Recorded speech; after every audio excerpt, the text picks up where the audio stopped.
Hello everybody, here I am again. Yesterday's video I had talked about curses and generational curses, and I by all means let you know that I was leaving much out, and that was for a reason. One thing I actually wanted to leave in and didn't ever put it in there is the skin tones generational curses, and it is a definite thing. I mean, it just is that the reason why skin tones get stereotyped and is because, like, the generational curse tree that's, like, starts, the stump of it is Adam and Eve, and the top of that trunk is Noah, and so it forks out, and not all generational curses are just like spiritual, they're physical, all the way down to skin tone. Each family line, the further out it gets, and I'm not trying to make fun of anybody, but to a certain degree, throughout history, line breeding has happened, like line breeding. The white man is responsible for line breeding African American slaves, people on continents, we can go back to a certain point in history and be like, okay, well, at one point, we're pretty mixed now. At this point, we're pretty mixed, but like Africa was mostly black people, and Asia, Southeast Asia and whatnot, yellow people, and I hate to put skin tones on it, but there are these stereotypes. I could pick any stereotype out for any skin color, and the thing about what makes it a stereotype is a generational curse.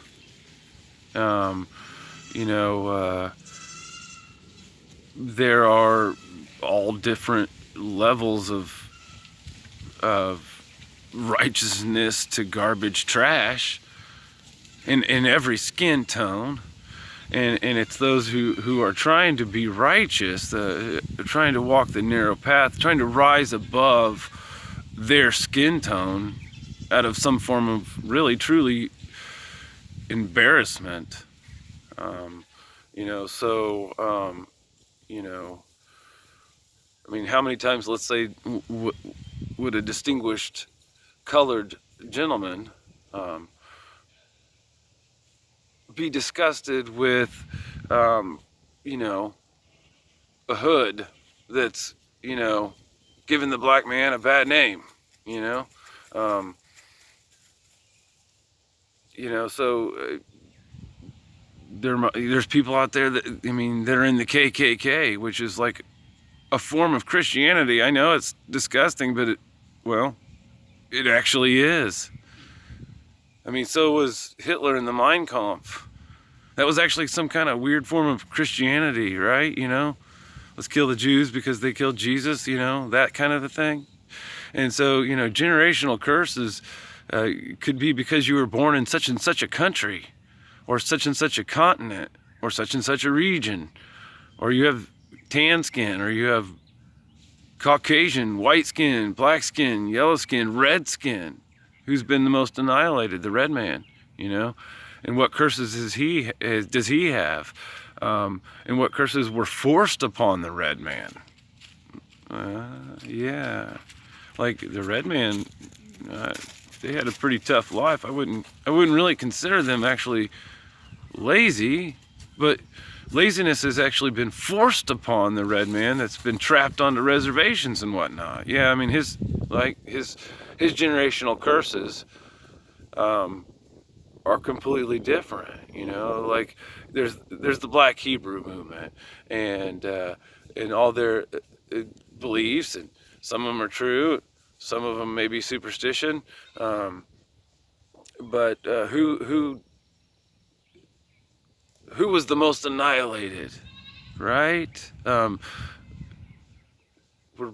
We're here to battle the supernatural world, not each other, not flesh, but you know, flesh is the one that's doing the deed for the supernatural. Yeah, those possessed, those, you know, let's give these Native Americans these Ebola blankets or whatever it was, polio or smallpox or whatever. I mean, it's the same thing that's going on right now. It's just, you know, that was biological warfare, you know, 1850 or whatever. But, you know, these generational curses, autism or mild forms of Down syndrome or obesity or diabetes or anorexia or bulimia, or, you know, I mean, it's the whirlwind and the thorn trees, you know? It's the whirlwind and the thorn trees, folks. I mean, it's just, and you can't give merit to it. And you know, it's who wants to be stereotyped? But at some point in time, you know, just after Noah, that tree starts branching off into those are thick, huge branches, like, you know, limbs, like branches come from that. I mean, you know what I mean? And so we can kind of trace our generational curses back to a certain degree to Adam and Eve. So we all, no matter what skin tone you have that in common. You can trace certain generational curses back to Noah. No matter who you are, you kind of have some of that in you. But then, you know, families got divided off, and so then we start seeing skin tone, and those generational curses are there. And so, you know, I don't know. It's just kind of one of those topics. And here I am. I'm trying to avoid a couple things that need to be said later. But it's just one of those topics that, well, you could talk endlessly about, but you could also just give it no merit, place no credence on it. Don't believe in such things. And so, yesterday I said Saul, and I meant Solomon. King Solomon, inherited the generational curse tenfold that was in the family bloodline of Judah. And Judah, he inherited that actually from Jacob, but his strain was stronger than Jacob's of being a Jew. And so, I mean, it's a generational curse. Sure that somehow it's been turned into a religion, but it's not a religion. That's a bloodline. That's like a cursed bloodline. And David's proof that it doesn't matter. You could be born a Jew. That doesn't mean you have to be cursed. You could be an Israelite. You could be an Ishmaelite. It doesn't matter. It's you are not Ishmael. You are not Israel. You are not Ephraim. You are not Dan. It doesn't matter. You are forgiven by the blood of the Lamb. And so, with that, all those curses, sins, all that, it can be just completely washed away. But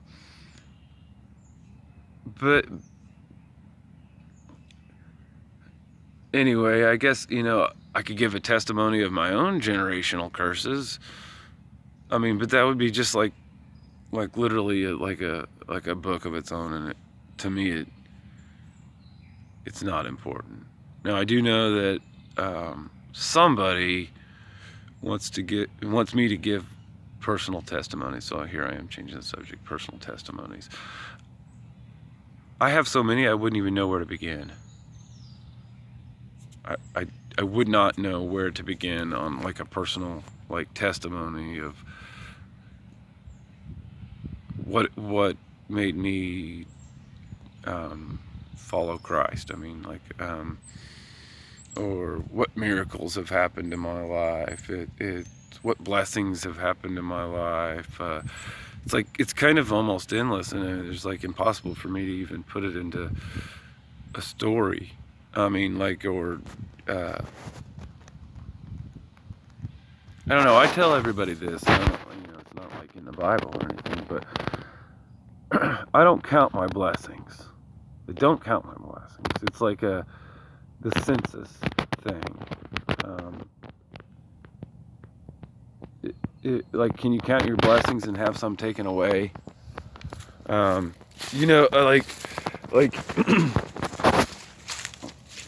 can I think of it probably 1,000 times? My life was almost taken away, and the only explanation that I didn't die was the protection of my Heavenly Father. Well, I sure can. Problem is I can't tell you the 10,000 times I was unaware of it. So I don't count my blessings. If something kind of weird or kind of bad happens, and there's a setback in life for me, and it might just be I'm trying to get something done, I got a limited time, has to happen right now, I got 2 hours worth of something to do, and it needs to be done in the next hour and a half. I'm rushing, I'm hurrying, I'm trying to get this done. Something pops up, it's a complete setback. Let's say I'm actually in the old farm truck, and I'm off to get a load of hay. I got a couple tons of hay on the back of that truck. An animal jumps out in front of me, and I have to kind of come slow down and, not hit that animal. And I'm like, got all that momentum, come to a stop, go ahead and get that weight moving again, start moving forward, losing that time. But then I come around the corner and there's an accident there. That rabbit or whatever, that deer or whatever it was, that animal that crossed the turtle, whatever it was that slowed me down, saved my life. Like, I would have been in that accident with that mega load, and it'd have been bad. Or maybe I'd have accidentally killed somebody. So I'm like, no way to actually count that, but I'm pretty sure that little varmint that crossed the road right there just saved my life or somebody else's. I don't know if I can count that as an actual blessing. Pretty sure it's a blessing. And I know that lots and lots and lots of those things happen. And I can't count them all, so I don't even try. I figure the Almighty Creator created this whole entire thing for me to be in because He wanted my company. He enjoyed I enjoy His company. Throw me in a lifetime of prison, all I have in there is my Heavenly Father, and I'm telling you, it's like heaven on earth. So I enjoy His company, He enjoys my company, and so He protects me, looks out for me to, He doesn't want anything to happen to me. It's awesome. And I can't tell you how many times I should have died. But I didn't. And so I can tell you a whole bunch of stories. Some of them would sound like completely ridiculous whopper fish stories. But it's true. So why even waste the time telling you what the details? It's just is. So anyway,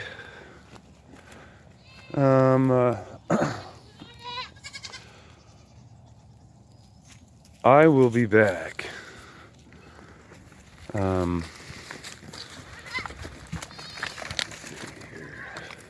Yeah, I'm gonna have to cut this video off, guys. Hey, I'll be back. Love you guys.